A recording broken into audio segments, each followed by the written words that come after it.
In December, pending home sales fell 5.5% from a month prior after 4 straight months of increases. All 4 U.S. regions saw activity fall month over month, with the West Coast experiencing the most significant fall. Here with what it all means for the housing market, we've got Chen Zhao, who is the Redfin Head of Economic Research. Chen, great to have you here with us. I just want to get your reaction to this morning's number.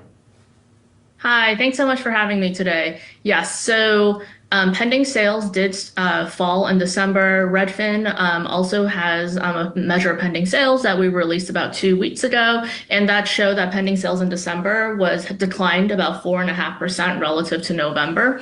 By all measures, it seems that towards the end of 2024, housing market activity really slowed, and we're seeing that continue into the new year. I think a lot of that has to do with the fact that rates really started increasing in November and then through December, as the Fed made it really clear that they were pausing rate hikes.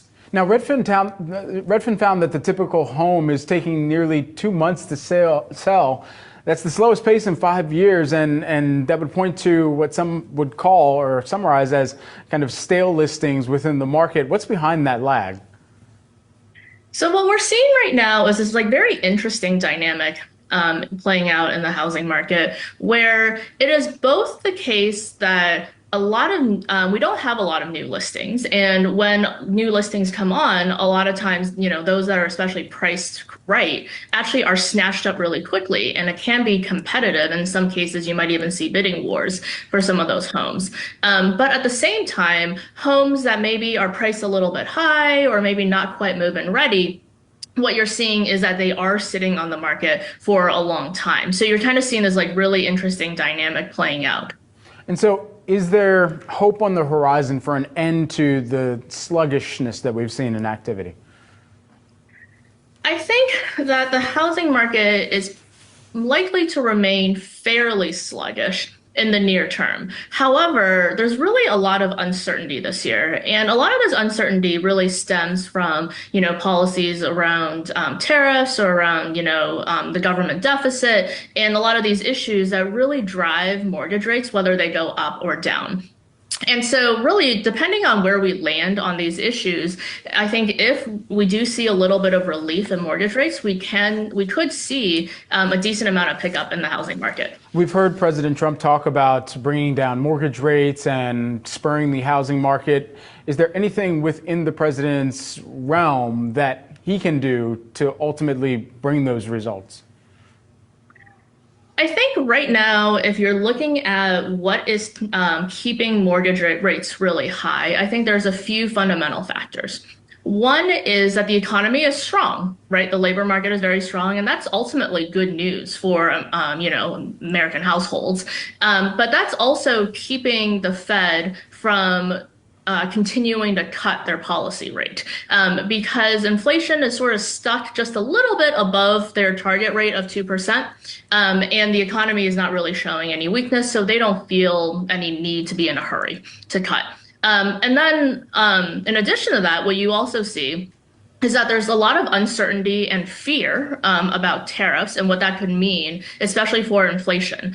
And so I think one thing that, is very much tied to the administration's policies that could make a difference for mortgage rates in particular is where we land on these tariff policies at the end of the day. Chen, thanks so much for taking the time.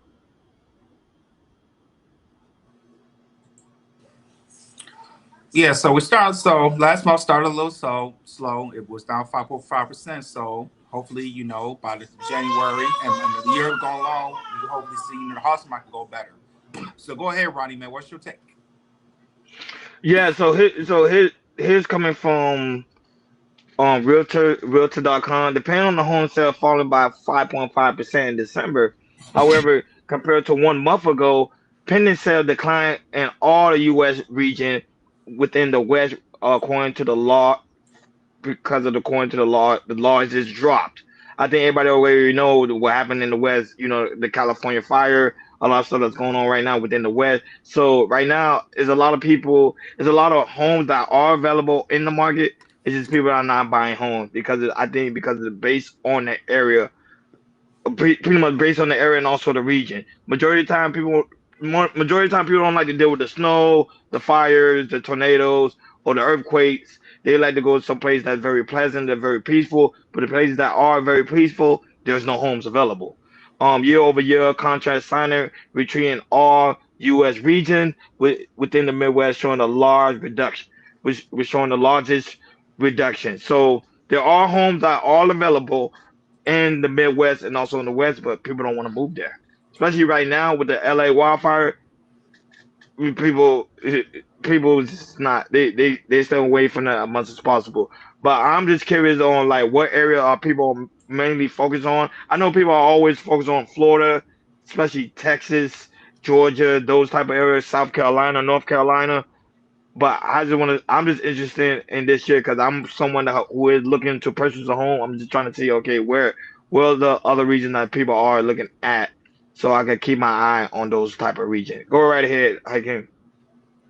So like it's not uncommon for a lot of people here. Y'all see when inflation and housing prices is. Lots of times, mortgage rates are also linked to rent. If you see the rent going up sometime, you know the mortgage is going up. If you go to a block and you see there's more houses for sale, but there's no buyers, then you know we're heading into some tragedy. So just like in particular where I go, I see a lot of houses are being for sale, but nobody is not trying to buy. So now when we didn't have an abundance market for sale, but now we're doing because the rates are so high and a lot of people can't afford their home. So best thing to do is to sit back and wait and prepare, weather the storm out, save your money, weather the storm, get your credit together. And after this, you'll be able to pick up a good deal.